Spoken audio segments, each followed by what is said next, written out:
Bapa, kami bersyukur saatnya merenungkan kitab Injil Markus. Mohon anugerah belas kasihan pertolongan-Mu supaya kami mengerti dan menghidupi firman-Mu. Dalam putramu Tuhan Yesus kami berdoa bersyukur. Amin. Hai anak-anak, kita jumpa lagi dalam renungan Habatus. Yuk kita lanjutkan dari kitab Markus, Injil Markus 7 ayat 31 sampai 37.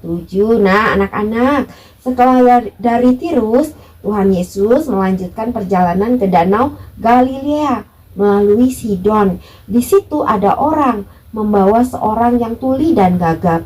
Gagap adalah gangguan bicara, sehingga bicaranya terbata-bata, tidak lancar. Orang yang tuli itu tentu saja tidak bisa mendengar apa-apa tentang Tuhan Yesus. Tetapi orang-orang di sekitarnya baik hati dan mau menolong temannya agar bisa datang kepada Tuhan Yesus. Mereka ingin agar Tuhan Yesus menumpangkan tangannya ke atas orang tuli itu, karena mereka percaya Tuhan Yesus berkuasa menyembuhkannya. Tuhan Yesus kemudian memisahkan orang tuli itu dari orang banyak, sehingga hanya Tuhan Yesus dan orang tuli itu saja. Tuhan Yesus memasukkan jarinya ke dalam telinga orang itu, lalu ia meludah dan meraba lidah orang itu. Tuhan Yesus memakai cara yang berbeda untuk menyembuhkan orang itu. Kenapa ya anak-anak? Supaya kita tahu bahwa Tuhan Yesus bisa menggunakan segala cara untuk menolong orang. Meskipun kamu dan saya punya masalah yang sama, Tuhan Yesus akan menolong dengan cara yang berbeda-beda.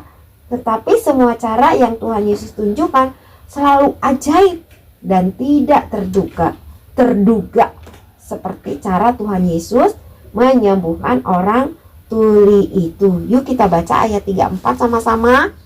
Kemudian sambil menengadah ke langit, Yesus menarik nafas dan berkata kepadanya, Efata, artinya terbukalah.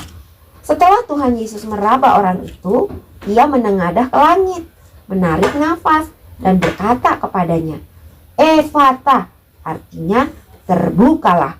Seketika itu juga terbukalah telinga orang itu, terlepas juga lidahnya dari gagapnya. Anak-anak, orang yang tuli dan gagap itu akhirnya bisa mendengar dan bisa bicara dengan lancar. Puji Tuhan. Nah, pada waktu itu Tuhan Yesus lagi-lagi berpesan supaya orang-orang yang ada di situ tidak menceritakan kepada siapapun juga tentang peristiwa itu. Tetapi semakin dilarang, beritanya malah semakin tersebar. Tentu saja akan tersebar karena perbuatan Tuhan Yesus itu begitu luar biasa. Setiap orang yang mendengarnya takjub dan tercengang dan berkata, Ia menjadikan segala-galanya baik. Yang tuli dijadikannya mendengar, yang bisu dijadikannya berkata-kata. Benar anak-anak, Tuhan Yesus menjadikan segala-galanya baik, karena memang demikianlah yang Tuhan jadikan sejak pertama kali Ia menciptakan langit dan bumi. Semuanya sungguh amat baik. Tetapi dosa menyebabkan manusia dan bumi ini menjadi rusak. Manusia jadi bisa terserang penyakit sejak manusia jatuh dalam dosa. Padahal Tuhan tidak pernah menciptakan penyakit untuk manusia. Meskipun manusia sudah rusak karena dosa, Tuhan Yesus tidak ingin membinasakannya, melainkan menyelamatkannya. Tuhan Yesus ingin memulihkan keadaan manusia yang sudah rusak karena dosa. Tetapi hanya Tuhan Yesus sendiri yang bisa melakukannya. Tidak ada satupun yang bisa menghapus dosa manusia selain Tuhan Yesus sendiri. Meskipun Tuhan Yesus harus datang ke dunia dan mengalami penderitaan di salib tetapi Tuhan Yesus rela melakukannya agar kamu dan saya diselamatkan. Setiap anak, setiap orang yang percaya Tuhan Yesus mati di atas kayu salib, dikuburkan dan bangkit pada hari yang ketiga, dosanya dihapuskan, diselamatkan, diberikan hidup yang kekal. Nah anak-anak, mari kita hidup memuliakan Allah. Puji Tuhan. Dan buat kamu anak-anak yang belum percaya Tuhan Yesus, saatnya hari ini, sekarang juga, terimalah Tuhan Yesus sebagai juru selamatmu pribadi.